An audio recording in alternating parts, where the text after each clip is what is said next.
Shalom Bapak Ibu, apa kabar? Luar biasa ya. Masih ingat yel-yel happy heart? Masih ingat ya? Sehat? Ya, bahagia, menjadi berkat ya. Kita harapkan apa yang kita ucapkan itu merupakan suatu doa juga. Kita imani bahwa kita mengharapkan semua jemaat Happy Heart itu ada dalam keadaan yang sehat ya. Baik sehat jasmani, sehat jiwani, sehat rohani ya. Dan jangan lupa bahagia ya. Jangan lupa bahagia dan menjadi berkat. Menjadi berkat tangannya di atas ibu-ibu, bukan di bawah ya. Di atas ya. Di bawahnya. Ya. Oke, kita coba bangkit berdiri ya. Kita sama-sama teriakan, kalau saya bilang happy heart, ibu-ibu semua dengan suara yang lantang katakan sehat, bahagia, menjadi berkat. Oke? Ya. Happy heart, sehat, bahagia, menjadi berkat. Nah, sekali lagi ya. Rasanya ada beberapa yang belum nih. Ada yang belum nih belakangnya. Dengan serempak, dengan suara yang nyaring ya. Happy heart, sehat, bahagia, menjadi berkat. Tepuk tangan. Ya. Yuk kita satukan hati, kita berdoa. Bapak di dalam surga, kami mengucap syukur dan terima kasih kalau pada siang sore hari ini Tuhan sudah kumpulkan kami di tempat ini di mana kami sebentar akan memulai ibadah kami Tuhan. Kami mohon penyertaan-Mu, kami mohon berkat-Mu Tuhan, biar apa yang kami terima ini semuanya berasal daripada-Mu saja Tuhan. Berkati setiap yang melayani pada sore hari ini, juga terutama berkati Pak Budi, Dr. Budi yang akan membawakan firman-Mu Tuhan, biar apa yang disampaikan itu hanya sesuai dengan kehendak-Mu saja Tuhan.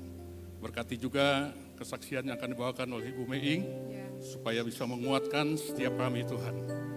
Terima kasih Tuhan, kami menyerahkan ibadah pada sore hari ini dari awal sampai akhirnya ke dalam tangan-Mu. Dan di dalam nama Tuhan Yesus Kristus kami berdoa dan mengucap syukur. Dan semua kita katakan amin. Amin. Salam, selamat sore Bapak Ibu. Bapak Ibu diberkati sore hari ini. Ya, lambaikan tangan Bu. Ya, Tuhan Yesus luar biasa. Ya, Bapak Ibu, sore hari ini saya ada di depan bersama Ibu Meing. Bapak Ibu bertanya, kenapa ya ini ada sama Bu Meing? Nah, Ibu Meing ini yang biasanya ceria, gesit kemana-mana, tapi kemarin, jadi kira-kira sebulan lalu, lah itu kok saya ini kok tidak melihat Ibu Meing ya. Waktu ibadah di Lembang juga enggak kelihatan ya. Nah, ternyata Ibu Meing itu diberi Tuhan, diizinkan untuk sakit, tapi Tuhan sendiri yang menolong ya. Sehingga sampai saat ini kita lihat Bu Meing seperti tidak habis sakit gitu ya, sehat, ceria ya. Saat ini Ibu Meing mau menyaksikan kebaikan Tuhan yang luar biasa. Bagaimana Bu Meing awalnya gitu? Saya duduk ya, biar santai ya. Awalnya saya merasakan seperti sakit lambung Bu. Ya, tapi sesudah saya di USG udah saya ketahuannya ada batu empedu. Agak dekat. Ya, ada batu empedu udah begitu besar 3,5 cm. Diameter 4,7. Kata dokter besok aja katanya harus dioperasi langsung. Kata saya, Dok saya belum siap, saya masih banyak acara. Soalnya saya pengen mengikuti acara HHM yang tanggal 12 Agustus. Tapi kata yang dokter nggak bisa. Di Lembang ya? Iya. Tapi bersyukur di Lembang juga acaranya sukses sekali ya. Saya. Amin. Ya. Itu berkat anugerah Tuhan. Ya, saya tanggal 2 Agustus masuk rumah sakit Bu di di Sentosa. Tanggal 2 Agustus. Terus tanggal 5-nya saya langsung dioperasi. Tanggal 2 Agustus. Ya. Padahal Bu Meing ini saya dengar katanya disuntik aja takut, nggak pernah Iya. periksa darah, nggak pernah ini, tapi Iya. kok sampai berani operasi gitu ya Bu Meing? Ya saking nekat lah Bu. Udah kesakitan gitu. Karena percaya. Iya, Tuhan karena percaya akan Tuhan pasti menyertai. menyertai. Nah, itu. Saya berserah penuh saja sama Tuhan. Tuhan kalau emang seizin Tuhan, saya menyerahkan seluruh kemampuan saya, ketakutan saya, supaya saya dikasih damai sejahtera yang daripada Tuhan gitu. Sesudah itu nggak taunya tanggal 5 dioperasi, masuk jam 6, Jam 6, selesai jam 6 pagi 9, ya? 6 Jam- malam, oh, 6 6 sore, malam, ya, 6 sore, 6 sore. jam 9 baru beres. Oh, jadi Udah. 3 jam, 3 jam. proses operasinya Ya, Ibu. cuman Jadi, baru operasi di perut gitu? ya, Ya. operasinya besar sekali Bu, Besar. 20 cm, jahitannya 20. 15, soalnya udah nggak bisa dilaparoskopi menurut dokter karena terlalu besar batunya. Tapi selama ini saya kan pelayanan atau apa banyak kesibukan, nggak merasakan, belum pernah merasakan sakit, Ada sakit? gimana. Ya itu tapi karena tidak percaya. merasakan karena Ya. apa? Bu Meing itu selalu sukacita, happy kemana-mana. Ya. Jadi nggak ngerti. Coba batu kalau sekecil ini aja ibu-ibu, bapak ibu, aduh pasti itu sudah sakit. Padahal ini gedenya seberapa Bu Meing? 3,5 ditayangkan cm. ya? Iya. Apa bisa ditayangkan batu? Nah, itu batunya Itu batunya ya. 4,5 3,7, 3, diameter 4,7. Ya. diameternya 4,7 itu hampir 5 cm, gede loh, cukup gede, hampir satu Iya. genggam gini. Iya. Berarti harusnya kalau secara normal itu sakit sekali. Sakit sekali. Itu sakit sekali, Iya. kecil aja sakit sekali. Tapi Iya. Bu Meing nggak merasakan sampai sebegitu besar. Iya. Dan operasi berjalan lancar ya Bu Operasi Meing. berjalan lancar, saya baru siumannya jam 4 pagi ya. Jam 4 subuh. pagi. Iya.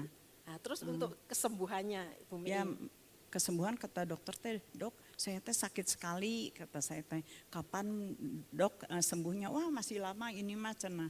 Soalnya ini mah terlalu gede, Prediksi ibu dokter kuat. berapa bulan? 6 bulan. Nah. Tapi puji Tuhan saya udah 2 bulan udah bisa berjalan, bisa apa. Ini saya percaya Luar karena biasa kasih Tuhan kita. anugerah yang daripada Beri Tuhan. kemuliaan pada Tuhan. Ya. Luar biasa.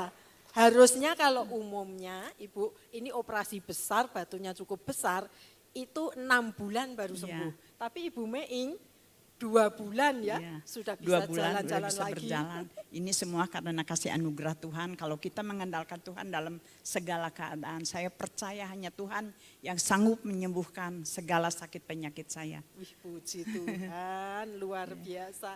Lah terus satu lagi Bu Meing, kalau operasi seperti ini, pasti Bapak Ibu saya aja membayangkan, ini dananya besar, biayanya besar, tapi gimana? Ya, itu puji Mukjizat Tuhan ya, terjadi? Tuhan udah sediakan berapa tahun yang lalu gitu saya dapat KIS. Malahan tetangga bilang, kenapa Cimeing dapat KIS, kan itu mah buat orang-orang yang tidak mampu sama sekali. Nggak tahu, saya nggak maksud Tuhan apa ya, nggak taunya. Kata dokter, saya nggak ngerti itu anjuran dokter. Kamu punya BPJS nggak? Enggak, kata saya. Kalau KIS ada, oh udah sok cariin nanti sama saya katanya dirujuk. Yaitu langsung sama dokter dibikinin rujukan, nggak taunya saya nggak bayar sesen pun juga, nol. Nah itu Semua. luar biasa. Ya semua Jadi- juga, kalau kita mengalami apa-apa juga Tuhan telah sediakan pertolongannya. Saya sangat yakin dan Amin. percaya. Amin, luar biasa. Jadi harusnya kalau kita semua punyanya itu BPJS ya. Iya. Tapi ini Ibu Meing KIS, itu dibuatkan khusus KIS itu beberapa 2 Berapa? tahun, Ada beberapa lebih tahun, ya kayaknya. lebih 2 tahun lalu KIS. Mungkin Bapak itu bertanya, KIS itu Kartu Indonesia, Indonesia Sehat. Nah Ibu Meing nggak ngerti ini kartu untuk apa Iya. gitu. Ternyata Nggak ngerti. pada saatnya dengan menggunakan kartu KIS ini ya Iya. Bu Meing, itu Bu Meing dengan operasi sebesar itu perawatan pelayanan Iya. free, gratis. Iya. Semua sudah dilunasi oleh Tuhan Tuhan Yesus. Iya. Luar biasa. Ya ini semua karena kasih anugerah Bu. Terus dokter-dokter yang menangani sama suster-susternya begitu telatennya, begitu baik hati semuanya, nggak ada yang mengecewakan. Tuhan. Terus kamar juga ruangan kan saya kalau KIS dapatnya kelas 3. Kelas 3. Kamarnya kan 6 orang. Kalau ini malah dikasihnya yang buat 3 orang aja. Ruangannya Luar lebih biasa. enak jadinya. Luar Tuhan biasa. spesialkan buat saya semuanya. Jadi Ya. sudah gratis, ruangannya harusnya yang satu kamar itu 6 orang. Ini khusus di-upgrade Iya, jadi 3 orang. Tuhan itu kalau menolong kita tidak tanggung-tanggung. Iya. Percaya ya Bapak Ibu ya, Iya. luar biasa. Apalagi Bu Miing? Ya udah gitu aja. Saya demam Terima panggung kasih. Bu, sebenarnya nggak bisa. Luar biasa. Jadi ya, kalau Tuhan menolong, Tuhan mengizinkan. Jadi kalau kita sakit, Bapak Ibu nggak usah, aduh saya ini enggak.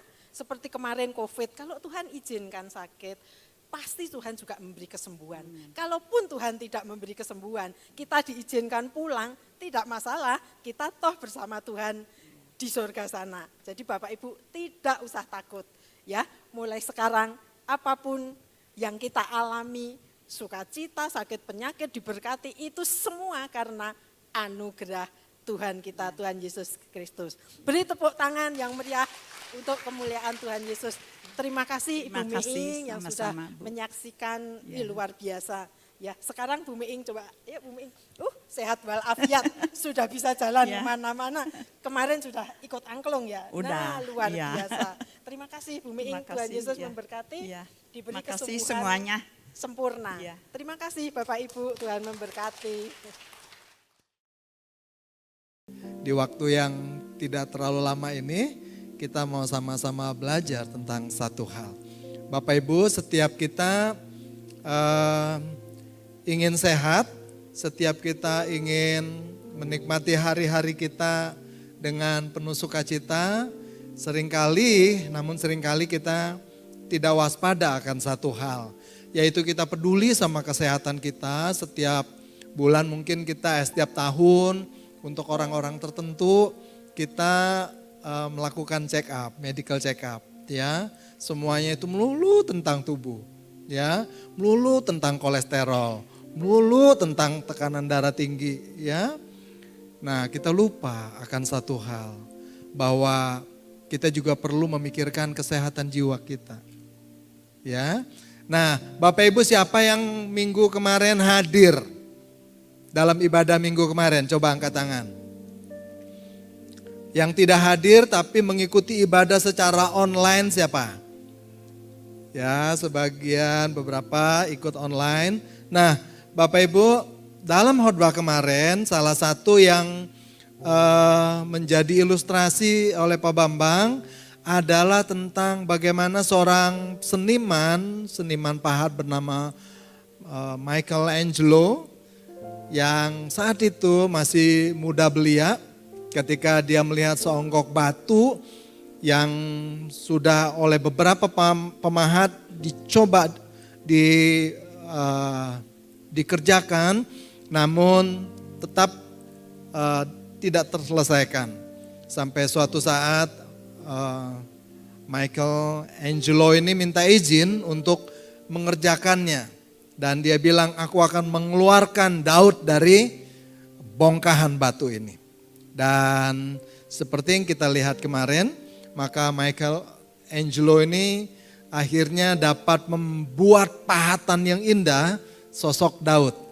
Ya, sosok Daud, dan sampai hari ini itu menjadi salah satu patung pahatan yang sangat terkenal dan sangat bersejarah. Dan hari ini kita bukan mau menemukan atau membangkitkan Daud dari batu pahatan, tetapi kita mau menemukan mutiara di dalam apa yang pernah Daud tuliskan, atau apa yang pernah Daud alami dan kisahkan melalui salah satu miktam, ya. Miktam itu adalah puisi emas atau gubahan yang sangat bernilai yang tertulis di dalam Mazmur pasal 57. Hari ini saya tidak berbicara tentang kesehatan jantung atau kesehatan ginjal, tetapi hari ini kita mau berbicara sedikit tentang kesehatan jiwa, ya. Bapak Ibu, yuk kita buka Mazmur pasal yang ke-57.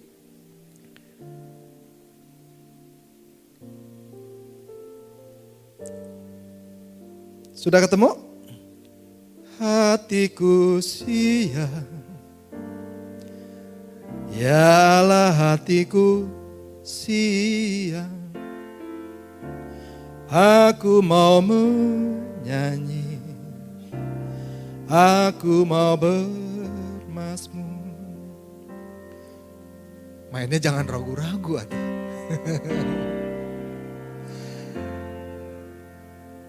Ya, gimana tadi bunyinya? Hatiku siap ya Allah, hatiku siap, aku mau menyanyi, aku mau bermazmur. Bangunlah hai jiwaku, bangunlah hai gambus dan kecapi, aku mau membangunkan fajar ya. Hatiku siap,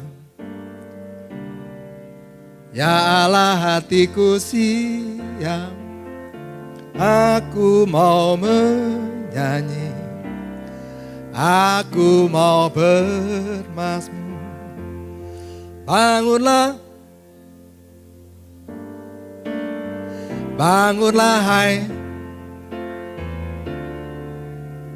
aku mau membangunkan fajar. Iya.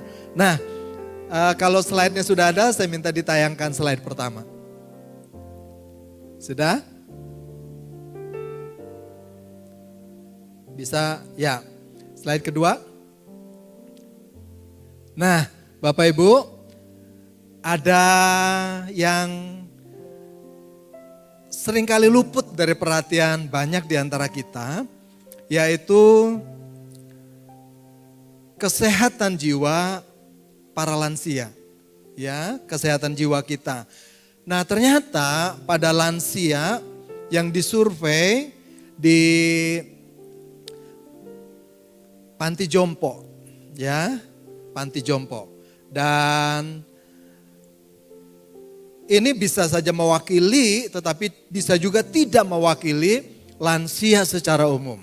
Ya, yaitu mereka menemukan bahwa 23,6% lansia yang ada di panti jompo, yang katanya kalau di panti jompo itu mereka relatif tidak bosan. Karena di panti jompo mereka banyak kegiatan, banyak aktivitas. Ya, nanti ada pagi-pagi mereka kumpul bersama, kemudian makan bareng, belum lagi ada kegiatan-kegiatan tertentu permainan. Tapi tetap saja ditemukan bahwa hampir 1/4 ibu-ibu, bapak-bapak yang ada di sana itu mengalami gangguan jiwa. Ya, gangguan jiwa. Dan gangguan jiwa yang paling banyak adalah depresi. Ya. Yang pertama depresi, yang kedua kecemasan. Ya. Nah, yang paling banyak ini yang namanya depresi. Apa tuh depresi?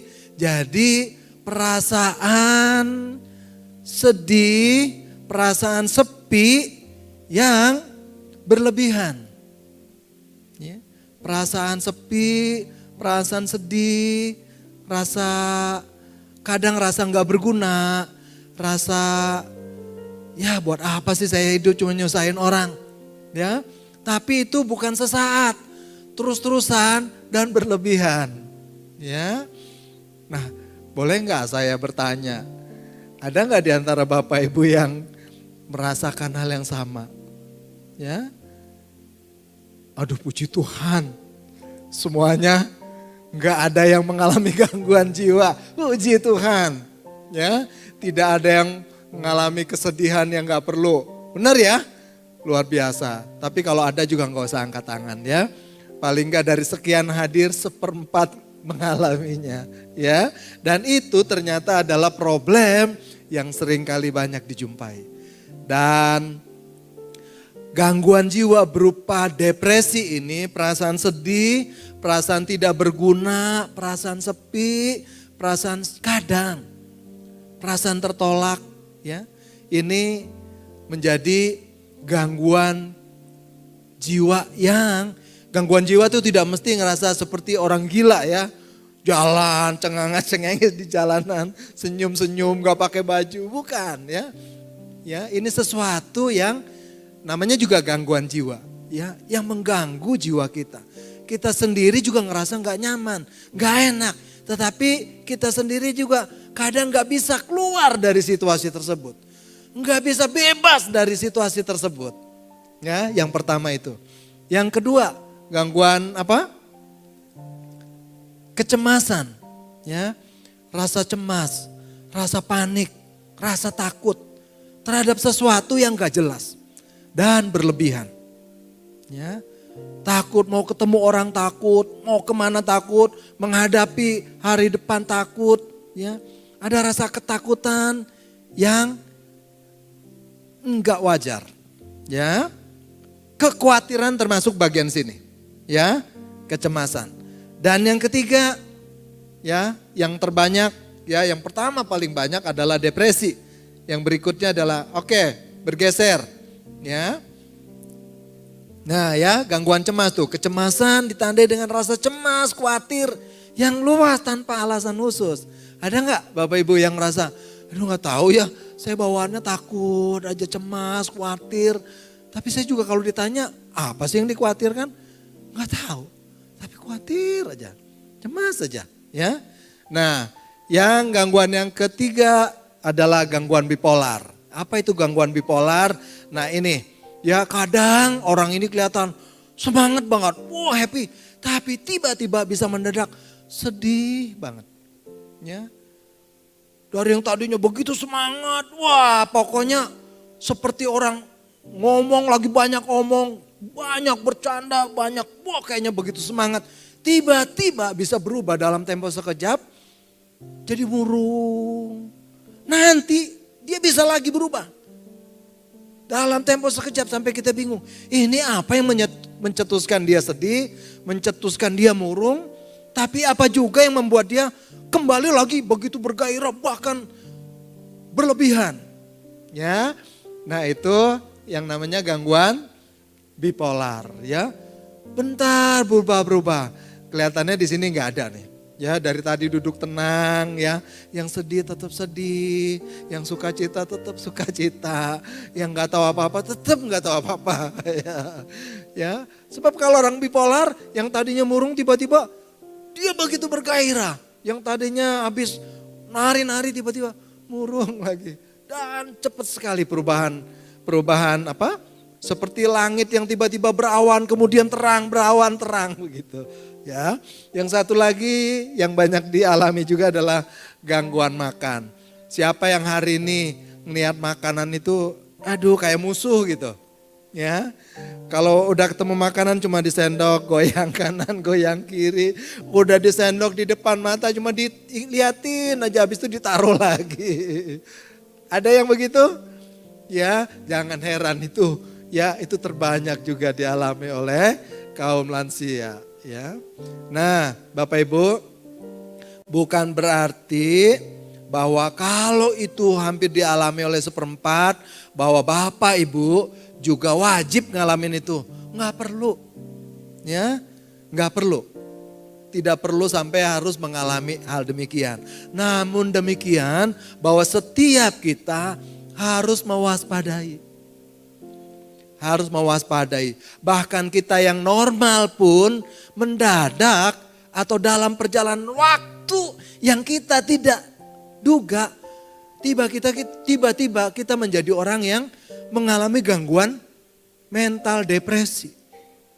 Ya, tiba-tiba kita mengalami kesedihan yang kita sendiri seperti, kalau saya boleh gambarkan yang namanya depresi itu ya, setiap hari langit kita tuh selalu mendung, berawan tebal. Artinya apa? Hari kita tuh hari yang murung terus. Sedih bawaannya. Bawaannya rasa nelangsa terus. Itu depresi. Ya. Dan kalau kita tidak perhatikan atau kita tidak waspada, setiap kita bisa mengalami hal-hal demikian.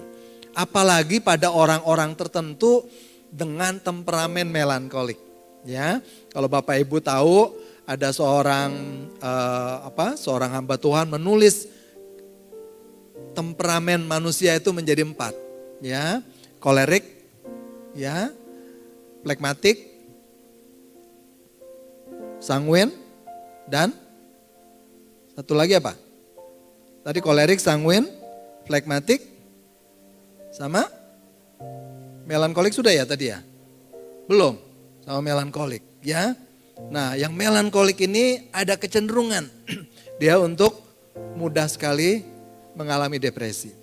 Nah Bapak Ibu, gangguan ini bisa terpicu oleh sesuatu, bisa juga tidak. Ya, pemicu orang bisa mengalami gangguan depresi adalah satu, bisa karena mengalami ditinggal oleh orang yang kita cintai.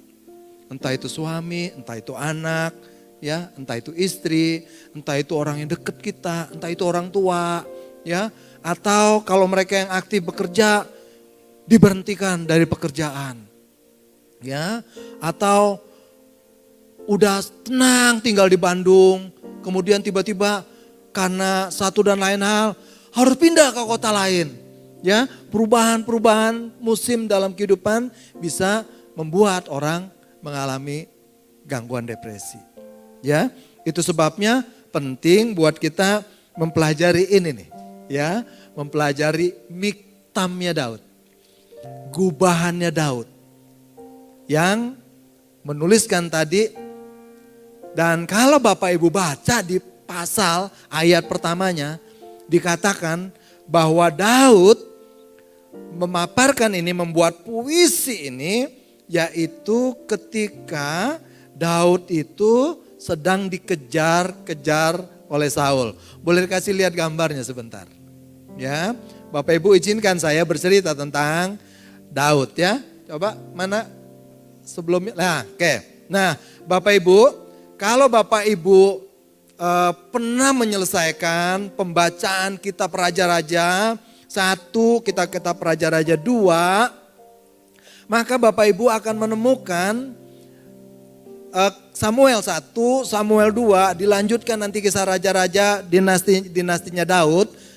Maka Bapak Ibu akan menemukan satu cerita yang menarik sekali. Ketika saya menjadi guru sekolah minggu dulu, saya menceritakan secara lengkap perjalanan Daud, mulai dari Daud diurapi sampai akhirnya Daud benar-benar jadi raja, sampai Daud menyelesaikan perjalanan hidupnya. Dan cerita tentang Daud itu yang saya lakukan setiap minggu dalam kurun waktu yang panjang, itu selalu menjadi hal yang sangat dinanti-nantikan oleh murid-murid sekolah minggu saya. Kenapa? Karena cerita Daud itu begitu menarik, begitu penuh banyak drama, banyak hal-hal yang heroik, banyak hal yang menyedihkan, banyak hal-hal juga yang membuat kita tertawa, tapi juga membuat kita menangis.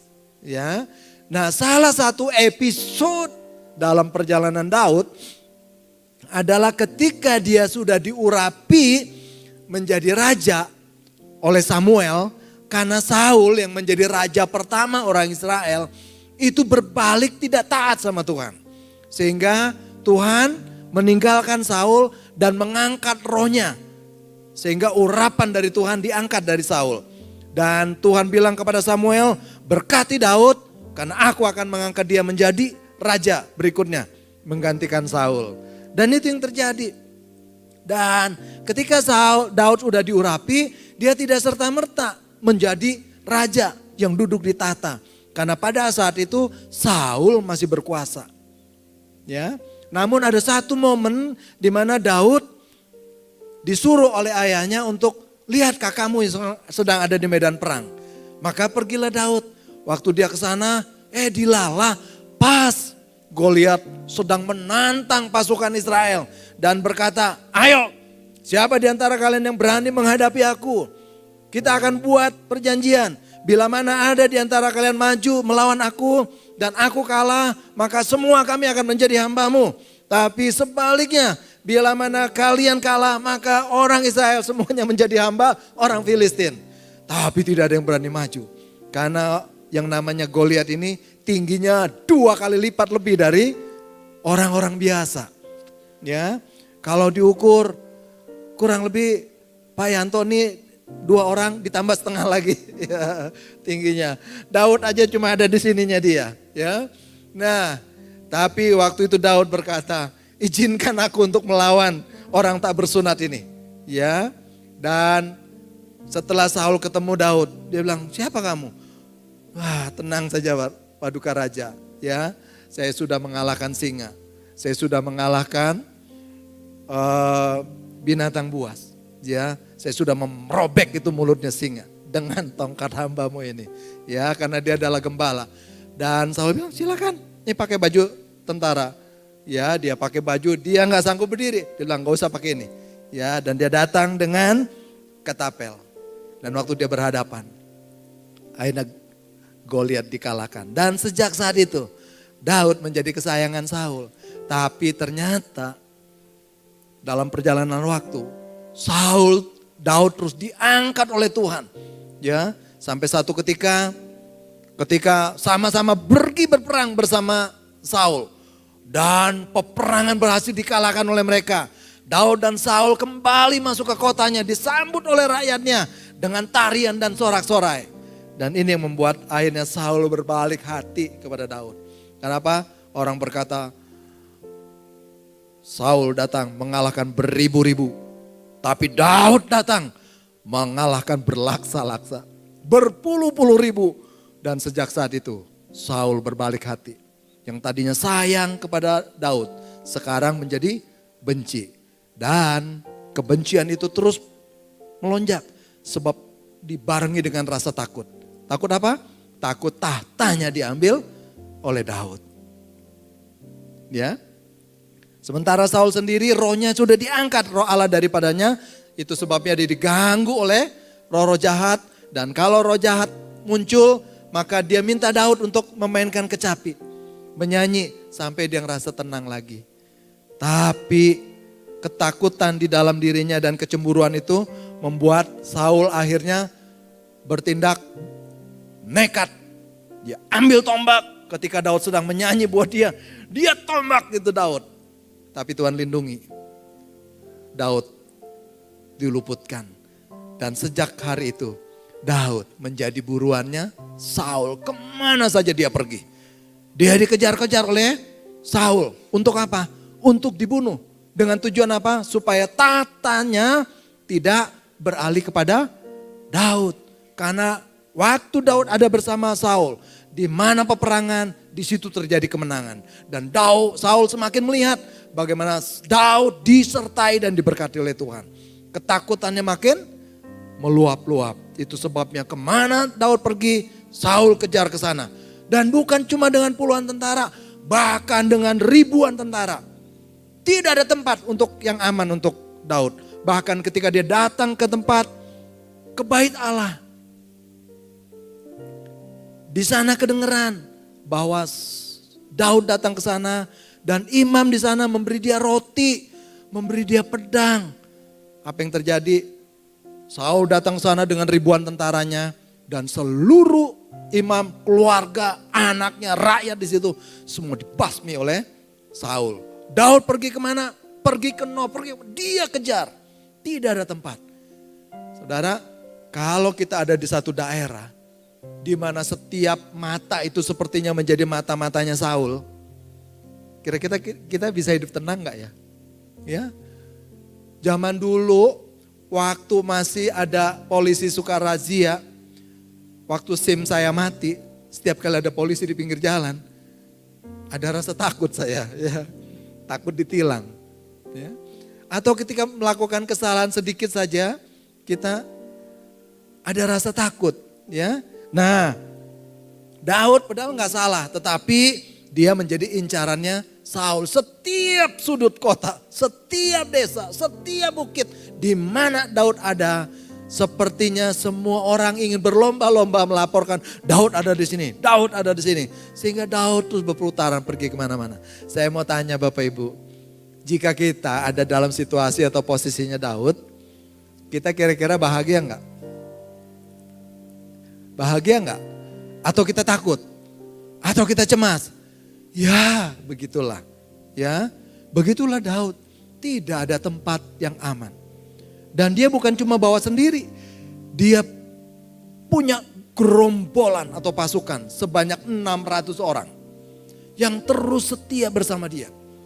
Dan berpindah membawa 600 orang Untuk sembunyi-sembunyi susah Bapak Ibu. Kalau kita sendiri pergi menyelinap ke sana ke sini gampang. Tetapi dengan 600 orang pergerakan itu enggak gampang untuk bisa mengedap-ngedap. Dan itu yang dialami oleh Daud. Itu sebabnya kalau Daud menulis dia merasa tertekan, dia merasa takut. Bahkan di ayat sebelum yang tadi. Hatiku siap, hatiku siap. Dia bilang, orang itu seperti membuat jebakan di mana-mana. Membuat perangkap di mana-mana. Supaya apa? Supaya dia terjatuh dan terperangkap. Sebab apa? Sebab yang diinginkan orang adalah kematian dia. Enggak ada yang lain. Yang diinginkan hanya kematiannya. Ngeri enggak? Coba. Ya. Dan itu yang dialami Daud. Jadi kalau Daud mengalami apa yang dialami oleh para lansia di Bandung. Yang diteliti tadi itu adalah lansia di Bandung ya, datanya itu. Yang 23,6% mengalami gangguan mental. Padahal situasinya aman. Kalau Daud mengalami situasi tadi depresi, cemas, takut, nggak bisa makan. Ya. Kalau Daud bukan gangguan makan karena nggak nafsu makan, bukan. Karena susah makan. Mau pergi kemana-mana sampai dia minta izin dapat makanan dari Bait Allah. Ya. Bahkan suatu saat kalau Bapak Ibu pernah dengar ada namanya Abigail yang diangkat menjadi istri Daud. Sebelumnya adalah istri Nabal. Orang kaya raya, pengusaha sukses di Karmel. Yang suatu saat ketika Daud ada di situ, dia bilang sama para stafnya, para prajuritnya. Dia bilang, sok kamu datang dah ke Nabal, itu orang bakal ngadain pesta. Boleh enggak? Ya sedikit aja, sisihkan makanannya buat kalian. Ya. Sebab selama ini tanpa dia sadarin, pasukan kita yang ada di sekeliling peternakan dan perusahaannya itu membuat perusahaan dan peternakannya aman. Gak pernah kan ada gangguan, mereka aman. Lewat di depan kita gak pernah gangguin, kita menjadi perisai buat mereka. Sok ngomong ke mereka. Daud kirim kepada Nabal. Ya, tapi kata Nabal, siapa Daud? Aku gak kenal dia. Ya, kalau dia hamba yang benar, gak mungkin dia melarikan diri dari tuannya. Gak mau aku. Ya, bahkan Daud dicaci maki. Ya, dan orang-orang Daud balik ke tempatnya Daud. Waktu Daud dengar begitu, dalam hati dia bilang ini, ya kalau gak mau dikasih makan ya udah, tapi jangan dicaci maki. Ya, kita kan sering begitu ya. Ya udah kalau gak mau nolongin gak apa-apa, tapi gak usah ngomel, gak usah ngumpat, gitu ya. Sampai Daud akhir naik pitam. Dia bilang, siapkan bersama aku berangkat sekarang. Kita tidak akan izinkan ada satu orang pun penghuni rumahnya yang selamat. Ya. Nah, kebetulan ada pegawainya Nabal yang dengar rencana itu. Sementara Daud dan pasukannya mempersiapkan diri untuk berangkat ke rumah Nabal. Orang ini cepat-cepat ngasih tahu istrinya Nabal. Namanya Abigail. Nyonya, diceritain semuanya. Kata Abigail, oke, siapkan makanan yang enak. Siapkan olahan daging. Siapkan kue kismis segala macam. Ayo aku akan berangkat menemui dia. Tanpa sepengetahuan suaminya, Abigail datang ke sana. Kemudian cerita minta maaf. Aduh maafkan hambamu ini enggak berguna. Ya, izinkan hamba mempersembahkan ini. Maafkan suami hamba.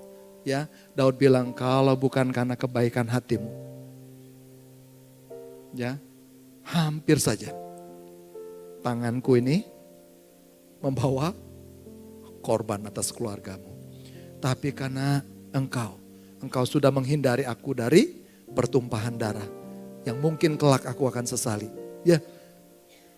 Nah, sakingku bukan karena gangguan makannya susah Daud mah, tapi karena benar-benar susah dapetin makan, bukan karena seleranya nggak ada. Ya. Peristiwa tadi menunjukkan betapa susahnya hidup Daud. Jadi kalau dia ngalamin gangguan seperti yang tadi dialami oleh 23,6% lansia yang ada di Bandung, mungkin juga 1/4 yang ada di sini mungkin ya. Mudah-mudahan tidak. Nah, Bapak Ibu, Daud kasih tahu kita hari ini bagaimana dia bisa melewati masa-masa itu. Dia bilang apa? Yuk tolong ditampilkan ayatnya yang sebelumnya. Ya, hatiku siap. Hatiku siap. Ya Allah, hatiku siap. Aku mau menyanyi. Aku mau bermazmur. Bangunlah wahai jiwaku. Bangunlah hai gambus dan kecapi. Aku mau membangunkan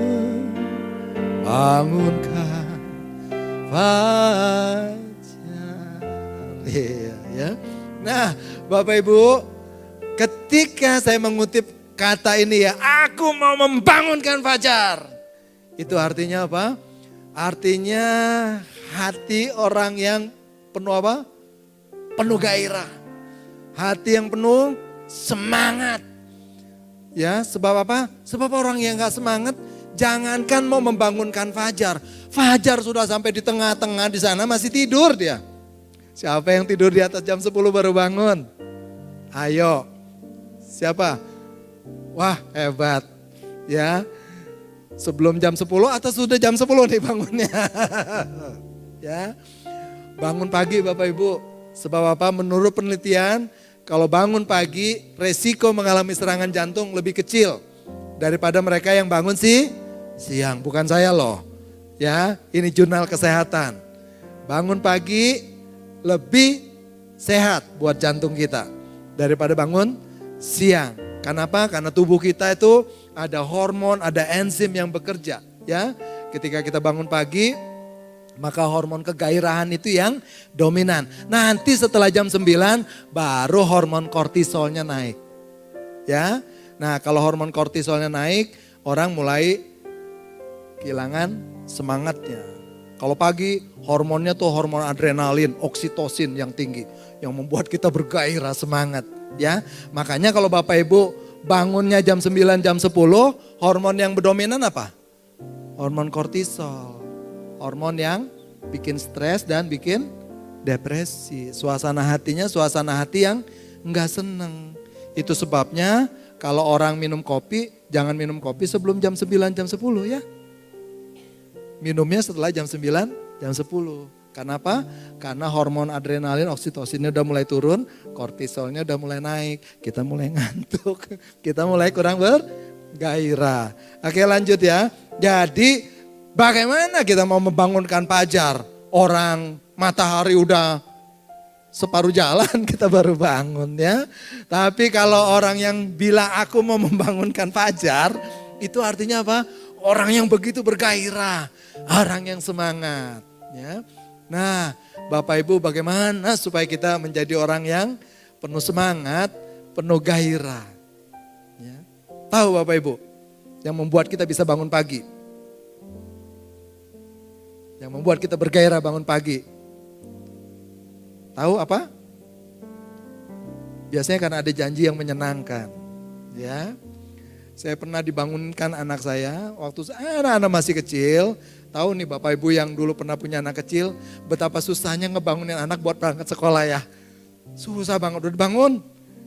Saya punya anak 3, yang satu bangun, udah bangun, ini dibangunin. Yang ini bangun, mandi, yang ini tidur lagi. Yang 2 bangun, yang rapi udah pakai baju, balik tidur ya. Tapi suatu hari anak-anak saya yang nomor 3 yang paling kecil, tiba-tiba ya jam 4 pagi dia masuk ke kamar saya, dia langsung berdiri di atas tempat tidur saya, dia bilang, papa mama bangun, ya. Wih, saya bilang rajin banget kamu jam 4 udah bangun, ya. Iya, malaikat bangunkan saya, ya. Tahu Bapak Ibu apa sebabnya? Hari itu jam 5 dia harus kumpul di sekolah. Ya, ada acara apa? Hari itu jam 5 kumpul di Bandung karena akan berangkat ke Jakarta. Ada yang namanya Kidzania. Pernah dengar ya? Tahu ya? Kidzania itu arena bermain anak-anak tuh di Jakarta yang begitu menarik pada masa itu. Ya. Jadi ketika dia ada sesuatu yang menggairahkan hari itu, yang biasanya susah dibangunkan, enggak usah dibangunkan. Malaikat katanya bangunkan dia. Jangan-jangan dia nggak tidur kali malaman. Jam 4 dia udah bangun. Nah Bapak Ibu, gimana kita bergairah? Kalau kita punya tujuan buat esok apa yang akan kita lakukan. Itu sebabnya Bapak Ibu setiap hari buat diri kita bergairah dengan tahu besok saya mau mengerjakan apa. Buat sesuatu yang menyenangkan besok. Ya, entah janji ketemu teman, mau makan bareng atau numpang makan di sebelah ya. Buat aja yang menyenangkan ya. Besok pagi ada jalan bareng. Apa yang kalau kebetulan Bapak Ibu sudah tidak lagi aktif bekerja, ya buat janjian sama teman. Buat kesenangan-kesenangan kecil. Enggak usah kita mau ke Pangandaran, jauh, capek. Ya, kumpul bareng, jalan di taman, itu nggak apa-apa. Sambil kita jajan, nah ya buat kesenangan-kesenangan yang sederhana. Ya, saya kalau nggak ada kegiatan pagi-pagi, janjian besok kita makan soto yuk. Udah itu aja udah bikin bergairah. Ya, janjian mau jalan di Siliwangi, jalan di Taman Lansia. Siapa yang suka jalan di sana? Dulu saya belum masuk lansia aja saya udah sering jalan di sana. Setiap pagi habis nganter anak jalan di situ. Ya, sambil gandengan sama istri. Habis itu jajan bareng, baru masuk rumah sakit kerja. Ya. Jadi ada kesenangan-kesenangan kecil. Jangan mikirin kesenangan besar. Kesenangan kecil aja, ya. Itu sebabnya kalau kita tahu, maka kita bergairah. Dan satu hal, salah satu kunci yang kita mau pelajari di sini adalah apa? Daud bilang, hatiku siap ya Tuhan, hatiku siap. Aku mau menyanyi dan aku mau bermazmur. Bapak Ibu, salah satu kunci supaya kita enggak depresi dan hidup kita tetap bergairah adalah apa? Penuhi hidup kita dengan nyanyian. Ya. Penuhi dengan nyanyian. Ya. Bapak Ibu mau suaranya kayak gimana pun nyanyi aja. Ya, bahkan ketika Ibu punya masalah besar, ketika Ibu nyanyi nanti bisa selesai itu masalah. Sebab apa? Sebab ketika Bapak Ibu nyanyi, Bapak Ibu menemukan satu hal, bahwa suara Bapak Ibu tuh lebih bermasalah daripada masalah Bapak Ibu sendiri.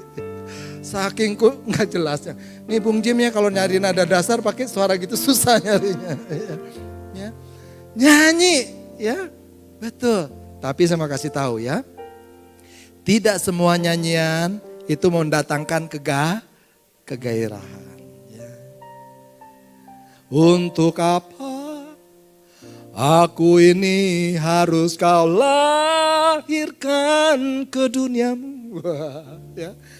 Jangan dah itu membuat kita makin loyo ya. Atau hidupku selalu sepi. Ya, jangan tuh ya. Ya. Benar loh berpengaruh loh. Ya. Lagu-lagu yang membangkitkan cinta, membangkitkan semangat, itu mempengaruhi jiwa kita. Ya. Itu sebabnya Bapak Ibu, kalau Bapak Ibu nggak bisa nyanyi, nggak bisa alat musik, udah setel lagu yang Bapak Ibu suka sambil nyanyi.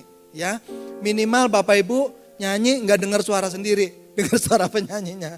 Sebab kalau dengar suara sendiri mungkin, aduh tambah frustrasi saya. Ya, nyanyi bareng sama penyanyinya. Jadi apa? Jadi Bapak Ibu tetap bisa nyanyi, bisa ngikutin. Ya, ya. Saya kalau tiba-tiba ngerasa ada sesuatu yang kurang apa nih ya? Oh iya, saya belum mendengarkan musik, nyetel musik dan memuji bersama lagu yang saya putar. Ya, itu mempengaruhi jiwa kita. Ya, Bapak Ibu, bernyanyi. Ya, tapi nyanyinya lagu yang membangkitkan cinta dan semangat. Ya, gitu. Bangunlah wahai jiwaku, bangunlah hai gambus dan kecapi. Aku mau membangunkan fajar. Nah, kita ngomongnya sama siapa? Sama jiwa kita.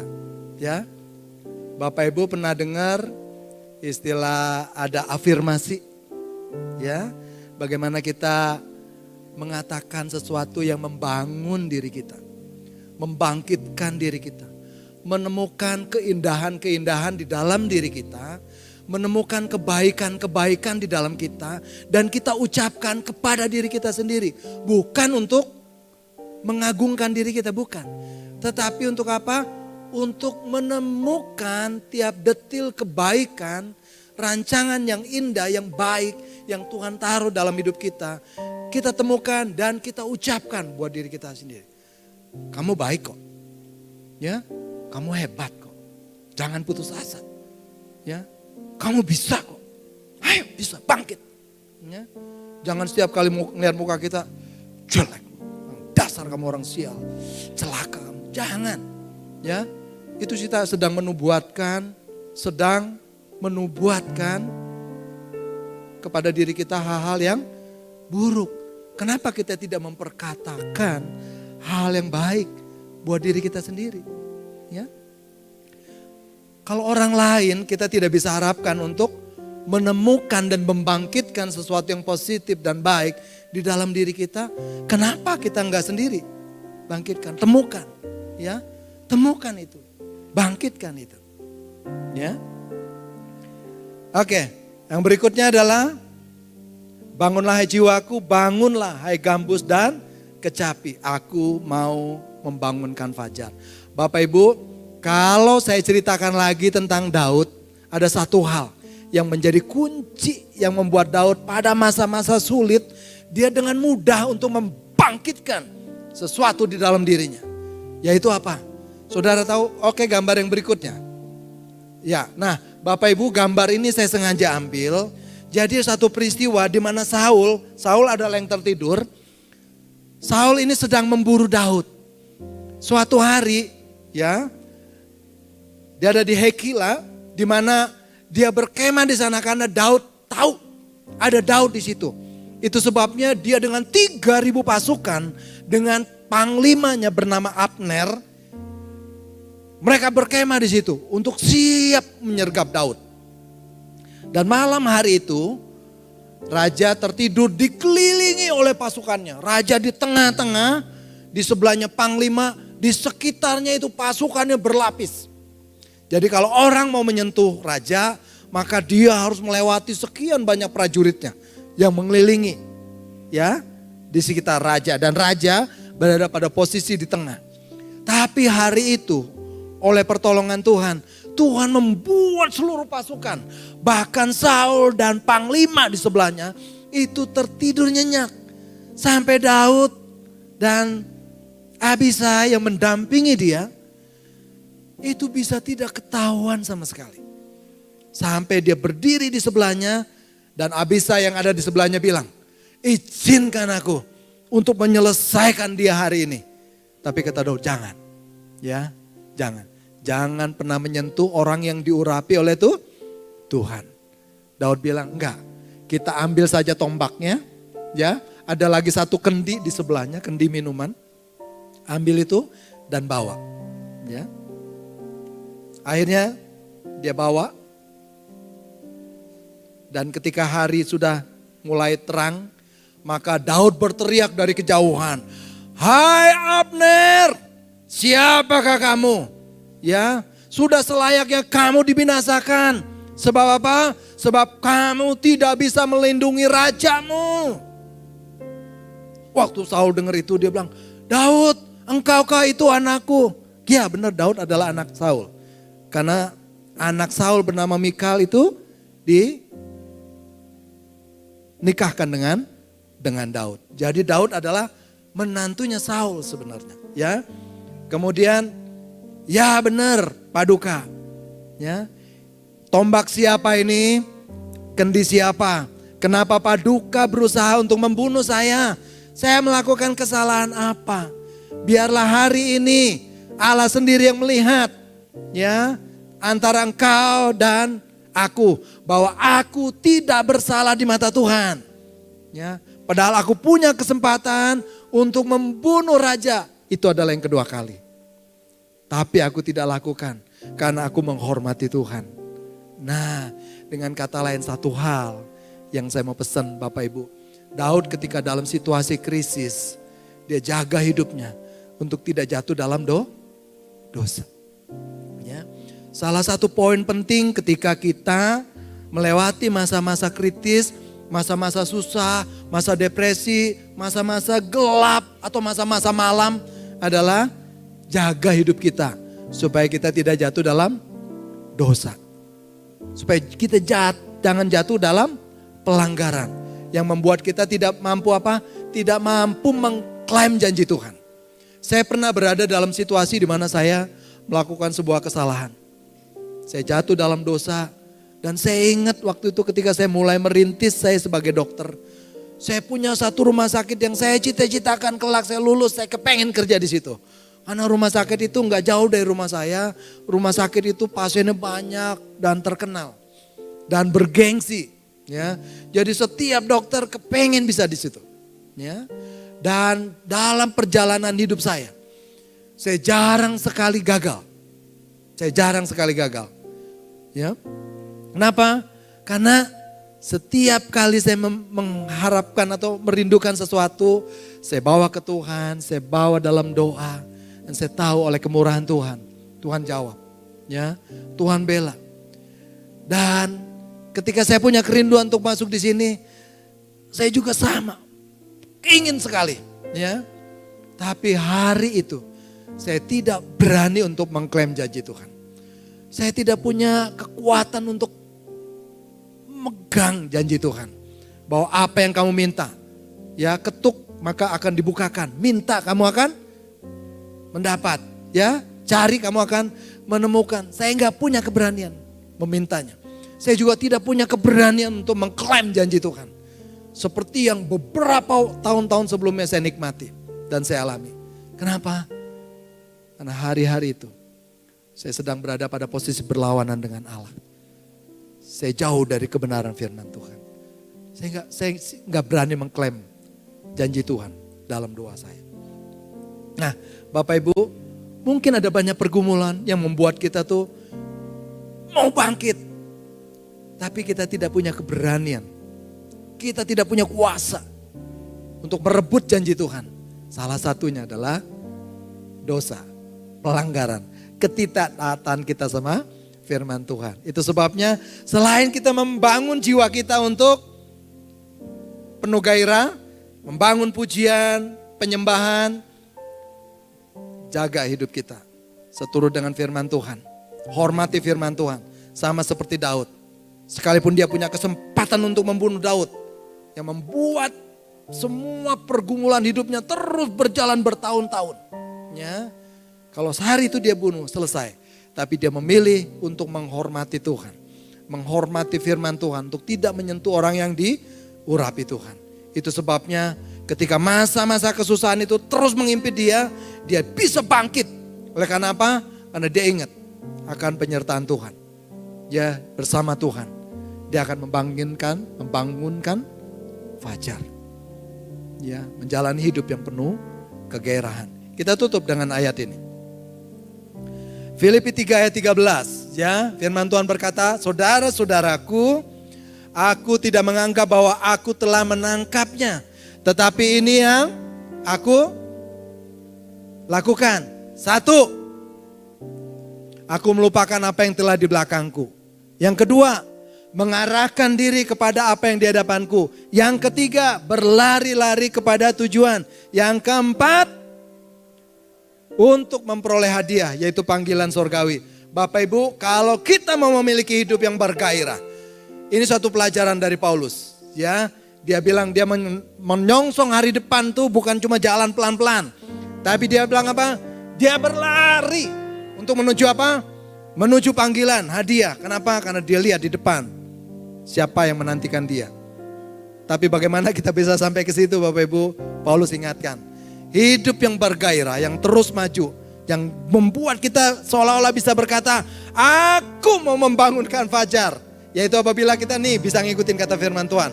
Yang pertama, melupakan apa yang di belakangku. Ya, Bapak Ibu, entah itu manis, entah itu senang, itu gagal, itu sukses.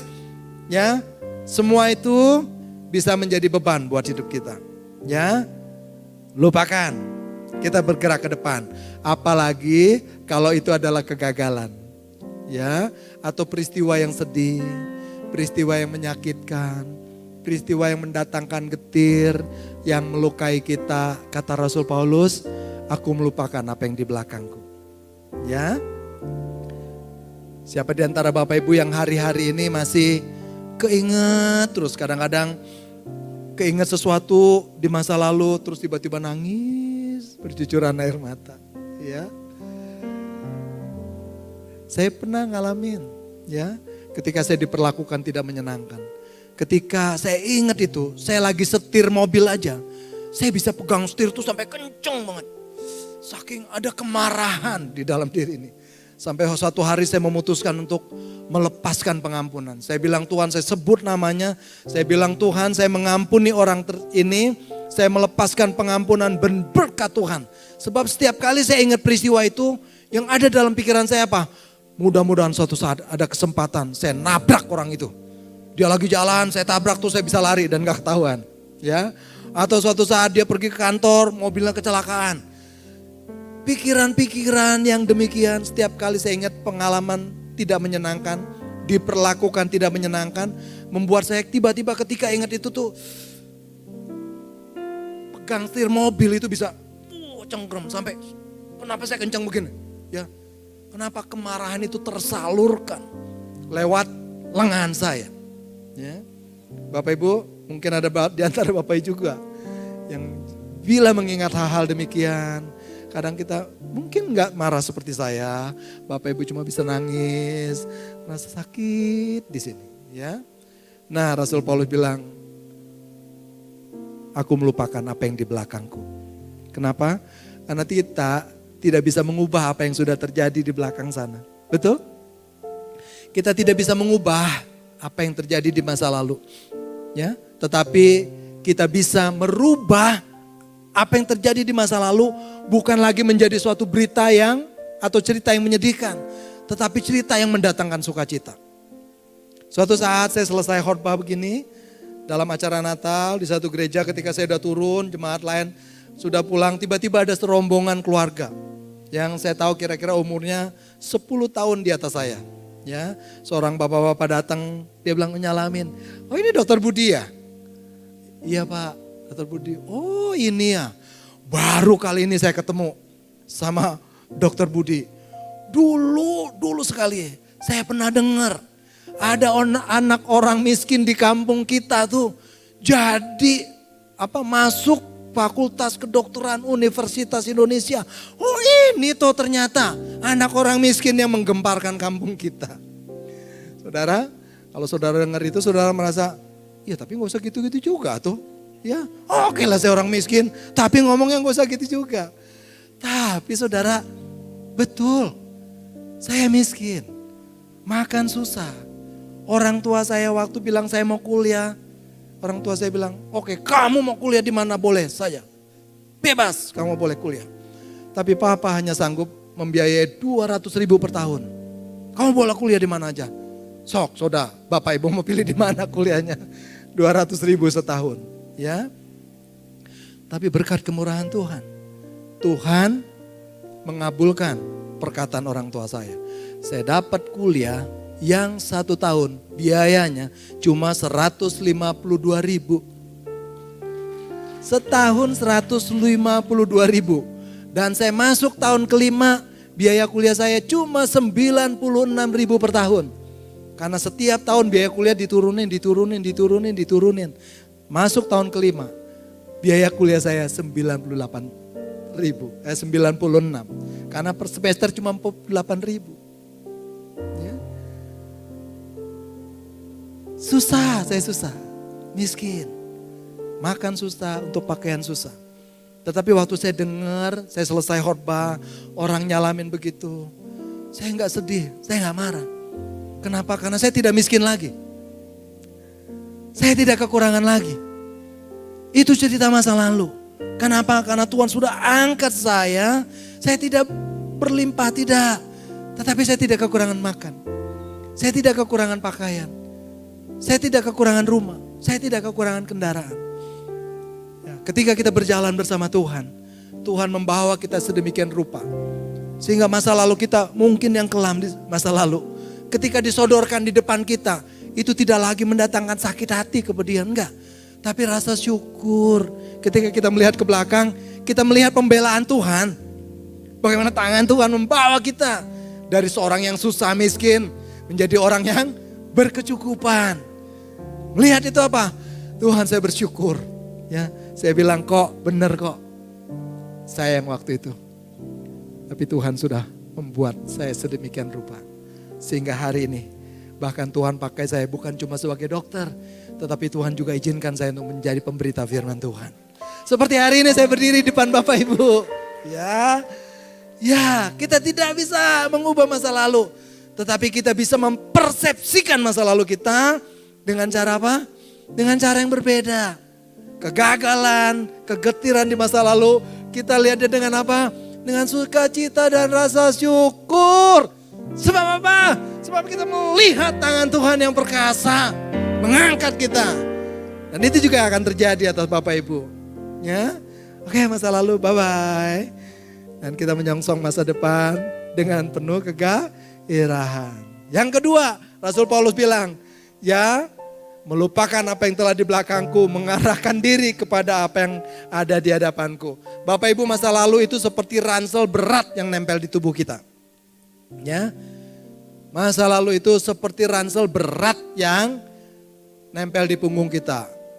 Yang punya masalah dengan tulang belakang tahu, ngapain saya bawa berat-berat ya. Bawa diri aja seringkali jalan sedikit aja sudah pinggang udah pegel ya. Apalagi bawa ransel berat. Nah, Bapak Ibu, masalah hidup, masalah di masa lalu itu seperti ransel berat. Saya mau ceritakan salah satu seorang perenang Olimpiade, Michael Phelps, yang memenangkan 7 atau 8 medali emas Olimpiade sekaligus. Timnya itu membuat pakaian renang sedemikian rupa. Pakaian renang berat enggak? Berat enggak, Pak Timbul? Berat? Enggak lah ya, enteng pastinya. Enteng, bahkan ketat tuh nempel. Ya, enggak pakai rumbe-rumbe, enggak ya. Ngepas, ketat. Bahkan yang sudah ketat itu dicari teknologi sedemikian rupa, sehingga mereka menemukan bahan yang digunakan itu membuat seperti meluncur di air dan membuat setiap pergerakan sepertinya memberikan efek positif terhadap si perenang. Sehingga apa? Memberikan tambahan laju kecepatan dan mengurangi tahanan air terhadap tubuh si perenangnya.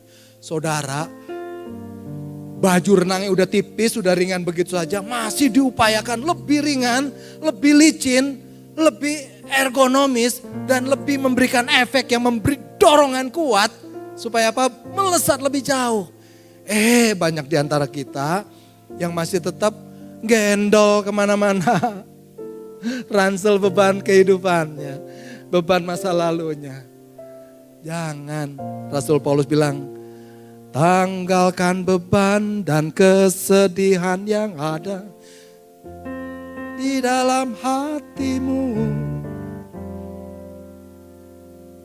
Terus, pujian sambut hadirnya Sang Raja, dan gunung-gunung pun bersorak-sorai.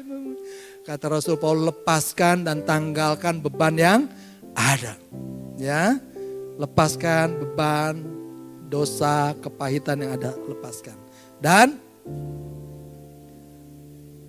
arahkan diri kepada apa yang ada di hadapan.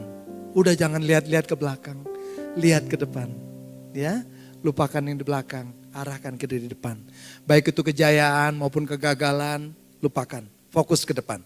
Yang ketiga, berlari-lari pada tujuan. Ya, jalani disambut dengan penuh gairah. Bangun pagi, jangan orang sukses kuncinya pada 5 detik pertama ketika mulai bangun dan buka mata. Kunci kesuksesan ditentukan 5 detik pertama ketika kita mulai bangun dan buka mata. Sebab apa? Sebab Ketika kita bangun tidur 5 menit, karena kita nggak tahu apa-apa, kita golek, les lagi. Ya, udah bangun kering, udah nyetel alarm ya. Pagi-pagi mau ngapain ini? Ngapain saya nyetel alarm pagi-pagi? Dimatiin, tidur lagi. Tapi ketika kita tahu apa yang kita mau kerjakan, bangun pagi, 5 menit. Bangun, jangan tidur. Bangun, entah itu Bapak Ibu duduk dan mulai kerjakan apa yang hari itu memang mau dikerjakan. Katanya kunci sukses cuma ditentukan 5 menit pertama sejak kita buka mata. Ya, oke. Jadi apa? Bergerak ke depan. Dan kita hanya bisa bergerak ke depan dengan penuh gairah bila mana kita tahu apa yang ada di depan kita. Itu sebabnya ketika kita punya relasi yang baik dengan Tuhan, kita tahu apa yang menjadi panggilan kita, menjadi calling kita tahu apa yang kita mau kerjakan, membuat kita bergairah. Ya, hanya orang yang punya tujuan, yang hidupnya penuh gairah. Hanya orang yang tahu apa yang mau dikerjakan, yang membuat hidupnya bergairah. Bapak Ibu kalau bangun pagi tidak tahu besok mau ngerjain apa, Bapak Ibu pasti tidak punya energi yang cukup untuk menggerakkan Bapak Ibu untuk segera turun dari tempat tidur. Benar? Coba malam sebelum tidur, besok pagi saya mau ngapain? Oh ya, itu bunga di depan udah berantakan tuh. Ya, kalau misalnya ya Bapak Ibu nggak ada agenda apa nih, bangun aja, rancang aja besok pagi apa. Oh ya, besok pagi tuh pot. Pokoknya kalau di rumah tidak pernah tidak ada kerjaan, benar nggak? Ya ibu-ibu nih, di rumah tidak pernah tidak ada pekerjaan. Di rumah tidak pernah ada sesuatu yang tidak perlu dikerjakan. Banyak, cuma masalahnya adalah ada sampah di sana udah tumpukan lama, udah berbulan-bulan. Kita udah betah tuh niatnya tuh, ya. Kita nggak perlu usik. Tapi ketika kita tahu ini harus beres, ini harus beres, ini harus beres. Kita tahu ini besok ya, ini besok, ini besok, ini besok. Ini udah rapi, balik lagi. Loh itu berantakan lagi, mulai lagi. Ya, jadi buat rencana-rencana kecil yang membuat kita bergairah bangun pagi. Ya, tapi jangan lupa saat teduh ya. Oke, baik Bapak Ibu, sampai di sini kita membangunkan Fajar dengan apa? Dengan hidup yang bergairah. Lupakan apa yang telah di belakang, arahkan diri kepada apa yang di depan, berlari-lari dengan penuh gairah, dan pandang. Sebab kita tahu siapa yang menunggu kita di depan. Siapa? Tuhan. Ya, ini berlaku bukan cuma perkara rohani, tetapi juga perkara-perkara jasmani. Orang boleh berkata 23,6% lansia mengalami gangguan mental. Tapi tidak untuk yang happy hop. Saya ulang. Ini udah gayanya Pak Bambang nih ya. Ya. 23,6 orang bilang lansia Bandung mengalami gangguan mental. Tapi tidak demikian untuk lansia di happy hop. Gak percaya sama diri sendiri. Kalau gitu mari kita sama-sama bangkit berdiri. Aku mau membangunkan fajar hatiku siap, hatiku siap. Ya Allah hatiku siap, aku mau menyanyi, aku mau bermazmur. Aku mau bermazmur, bangunlah hai jiwaku. Jiwaku, bangunlah hai gambus dan kecapi. Aku mau membangunkan fajar. Saya mau dangdut ya, dangdut ya.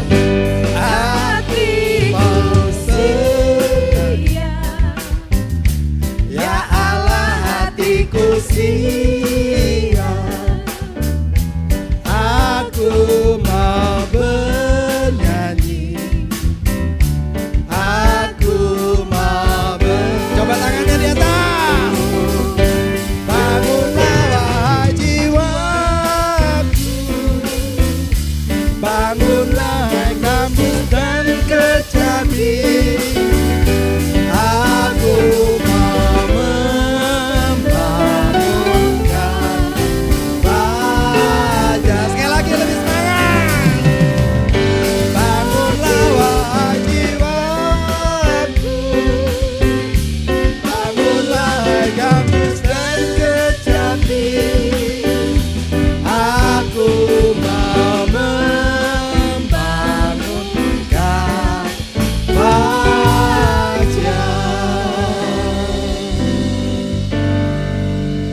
kami mau menikmati hidup yang bergairah ya Tuhan.